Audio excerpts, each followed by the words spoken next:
Aucune délivrance n'est véritablement délivrance si Christ lui-même ne t'a pas délivré.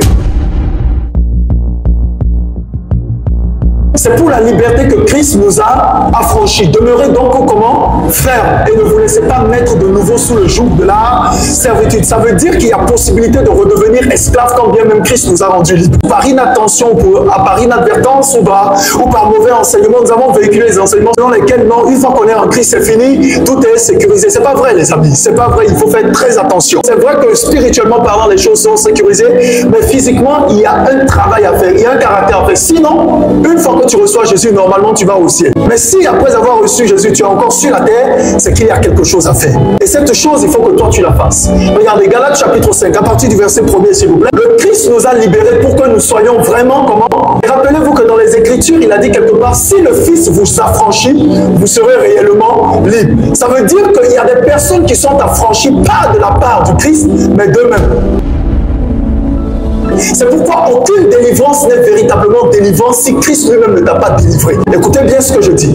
Une délivrance qui a émané d'un combat spirituel, qui a impliqué les hommes de foi, les hommes de prière, les pasteurs, les diacres, les apôtres, toutes les personnes, ne veut pas forcément dire qu'il y a eu délivrance. Parce que souvent on dit, c'est bon, la personne est tombée, la personne s'agite. Et au bout d'un moment, la personne ne s'agite plus. Alors là, on conclut, on dit, c'est bon, le démon est parti. Il n'est pas parti.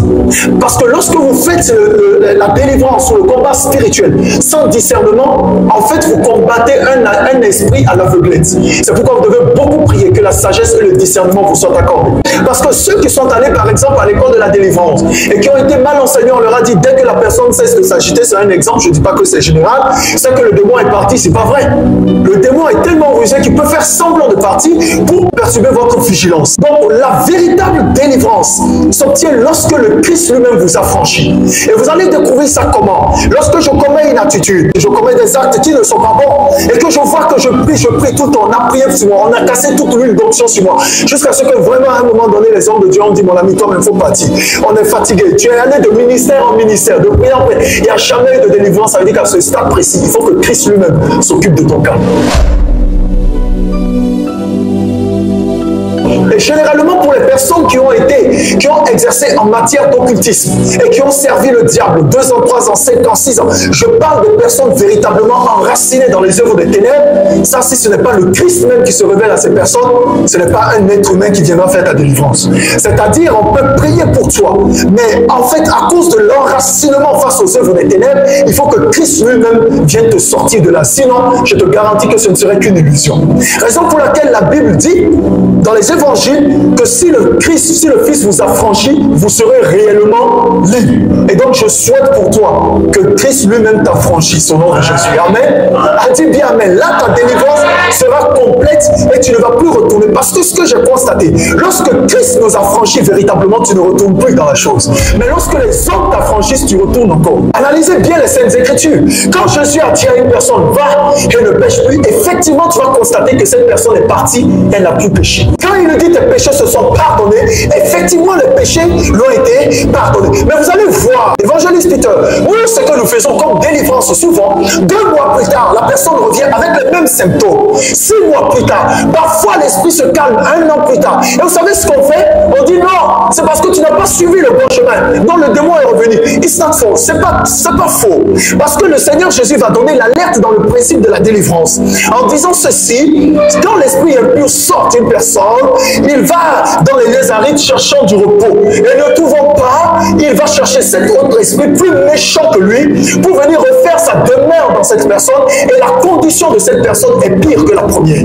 Raison pour laquelle, les amis, j'aime beaucoup la délivrance. Je suis dans ce ministère. Mais j'ai horreur de la délivrance sans discernement et sans sagesse, sans orientation divine. Sinon, ça veut dire quoi? Ça devient uniquement du spectacle. En fait, le prophète veut démontrer qu'il est puissant. Le pasteur veut montrer qu'il a l'onction. L'apôtre veut démontrer qu'il a établi. L'évangéliste veut démontrer qu'il a été envoyé. C'est moi, je vais régler ce problème. Écartez-vous. Vous êtes petits. Non, non, non, il ne s'agit pas de ça. Nous combattons des êtres spirituels. Et avant de chasser un démon, il faut t'assurer que le démon n'a pas toutes les informations sur ta vie. Parce que souvent, nous marchons avec eux, nous sommes là comme quelqu'un qui ment, quelqu'un qui a de la haine, quelqu'un qui a de la colère, quelqu'un qui a de l'aigreur, quelqu'un qui a de la jalousie. Et toutes ces choses en lui ou en elle, cette personne, comment est-ce qu'elle peut venir chasser un démon?